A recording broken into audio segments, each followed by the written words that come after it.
Gandang tanghali po sa inyong lahat mga guys. Tanghali na naman, kain na naman.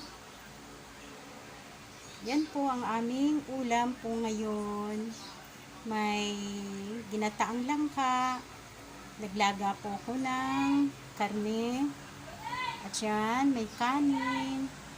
At yan, nagtimpla din ako ng juice, pampalamig. Pampagana ng pagkain din. Kain na po tayo.